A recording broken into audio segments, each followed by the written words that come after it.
हरे कृष्ण। सभी भक्तों को दंडवत प्रणाम। आज के मॉर्निंग जपा सेशन में सबका स्वागत है। हम लोग स्वागत करेंगे प्यार माता जी का। माता जी आपका बहुत बहुत स्वागत है। माता जी, कर्म योग चैप्टर 3, इसमें श्लोका नंबर 9 आज आप कंटिन्यू करेंगे। हरे कृष्ण प्रभु जी। हरे कृष्ण माता। ओम अज्ञानतिमिरान्धस्य ज्ञानाञ्जनशलाकया चक्षुरुन्मिलितं येन तस्मै श्रीगुरुवे नमः। नमो विष्णुपादाय कृष्णपृष्ठाय भूतले श्रीमते भक्तिवेदान्त स्वामी इति नामिने। नमस्ते सरस्वती देवे गौरवाणी प्रचारिणे निर्विशेष शून्यवादी पाश्चात्य नमो विष्णुपादाय कृष्णपृष्ठाय भूतले श्रीमते जयपताका स्वामी इति नामिने। नमो आचार्य पदाय नैतिकपदायिने गौरकथा धामदाय नगर ग्राम तारिणे। शिला प्रभुपाद की जय, गुरु महाराज की जय, हर ग्रेस रेवती रम्या माता जी की जय, सभी वैष्णव भक्तों की जय। हरे कृष्णा। तो आज हम चैप्टर 3 का श्लोका नंबर 9 देखेंगे। तो इसमें चैप्टर 3 है, उसका नाम है कर्म योग। तो और ये जो श्लोका नंबर 9 है, ये बहुत ही इम्पोर्टेंट श्लोका है। ये एक मेमोरी श्लोका है। तो इसमें श्लोका हम पढ़ेंगे जैसे यज्ञ अर्थात कर्मणो अन्यत्र लोकोयम कर्म बंधन तद अर्थम कर्म कौन्तेय मुक्त संघ समाचर। इसका अनुवाद शिला प्रभुपाद द्वारा। शिला प्रभुपाद की जय। श्री विष्णु के लिए यज्ञ रूप में कर्म करना चाहिए, अन्यथा कर्म के द्वारा इस भौतिक जगत में बंधन उत्पन्न होता है। अतः हे कुंती पुत्र, उनकी प्रसन्नता के लिए अपने नियत कर्म करो, इस तरह तुम बंधन से सदा मुक्त रहोगे।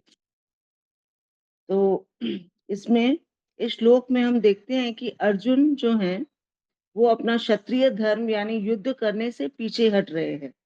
तो भगवान उनको कहते हैं कि हमें कर्म किए बिना हम एक मिनट भी हम रह नहीं सकते, कि कर्म करना हमारा नेचर है, क्योंकि बिना कर्म किए हम नहीं रुक सकते। तो हमें जैसे कि अपने शरीर के मेंटेनेंस के लिए भी कुछ ना कुछ कर्म जरूर करना ही पड़ता है। तो इस श्लोक में सबसे पहले यज्ञ अर्थात कर्मणों का अर्थ है कर्म यज्ञ के लिए होना चाहिए। अब यज्ञ का अर्थ क्या है?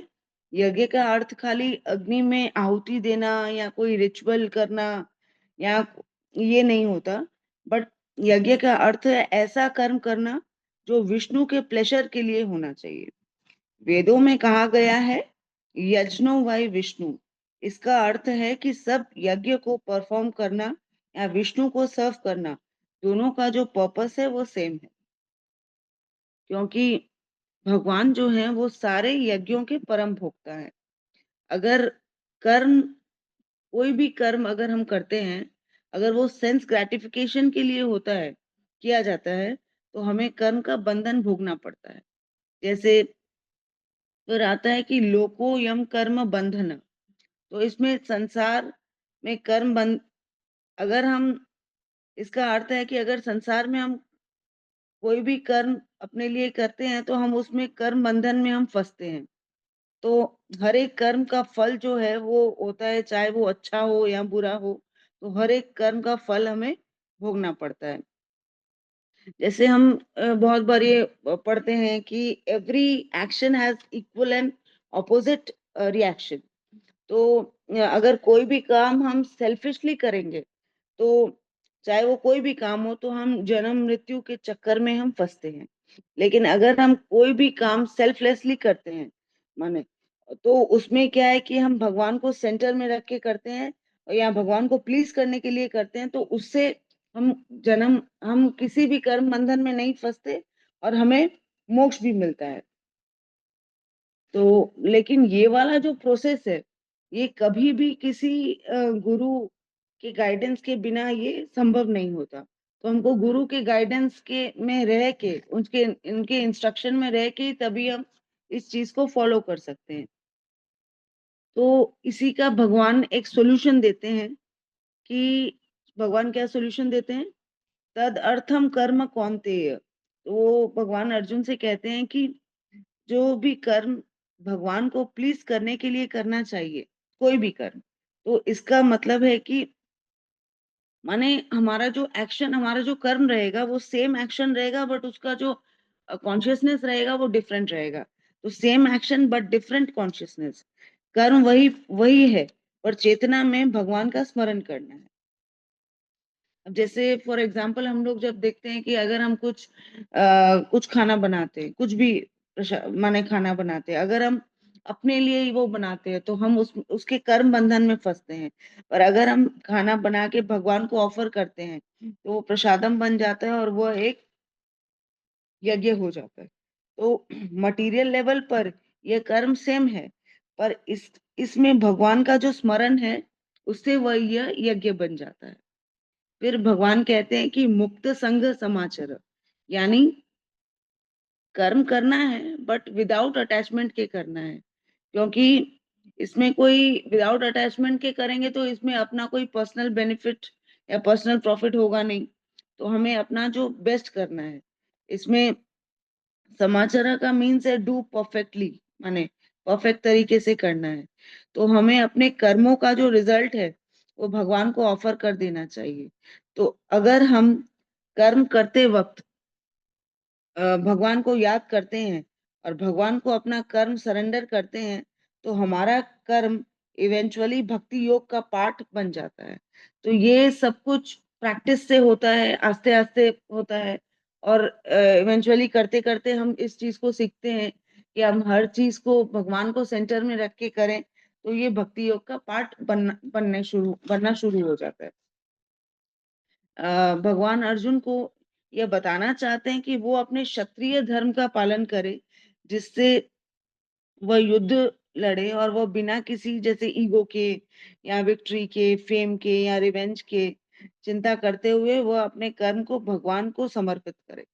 जैसे हम भी अगर कोई भी कर्म करते हैं तो हमेशा हमारा कोई ना कोई उसमें वो रहता है कि या तो हम अपने लिए करते हैं या बच्चों के लिए करते हैं, या हमारा उसमें कुछ ना कुछ पर्सनल ये रहता है कि हमको ये अच्छा लगता है, या हमको किसी को हमको किसी से ईर्ष्या होती है, द्वेष होता है, तो हमको ऐसे करना है वैसे करना है। तो भगवान हमेशा ये बताते हैं कि कभी भी ये ईगो, विक्ट्री या फेम, रिवेंज रख के कोई भी कर्म नहीं करना है। हमें हमेशा भगवान को सेंटर में रख के सारी चीजें करनी है, भगवान को ऑफर करना है। तो उसका किसी का भी कर्म का बंधन हमको नहीं लगेगा, तो हम किसी भी बंधन में हम नहीं फंसेंगे। तो इसमें भगवान पूरे श्लोक में हमको ये बताते हैं कि हम माने जो भी कर्म योग में ये बताते हैं कि हम माने डोंट स्टॉप वर्किंग, माने हमको किसी भी कर्म को छोड़ना नहीं है। और कोई भी कॉन्शियसनेस जब कोई भी कर्म करना है तो उसमें हमारा कॉन्शियसनेस को चेंज करना है। तो जैसे माने work done for Krishna liberates, work done for selfish desires binds. तो माने कृष्णा यही कहते हैं कि भगवान के लिए कर्म करने से हम मोक्ष को प्राप्त करते हैं, और अगर अपने लिए कर्म करते हैं तो वो हम कर्म बंधन में फंसते हैं। और ये करते, और जब हम मोक्ष को प्राप्त करते हैं तो आस्ते आस्ते हमारा भगवान से अटैचमेंट होने लगता है और फिर हम भगवत धाम को प्राप्त होते हैं। तो हरे कृष्णा। हरी हरी बोल माता जी। बहुत बहुत सुंदर।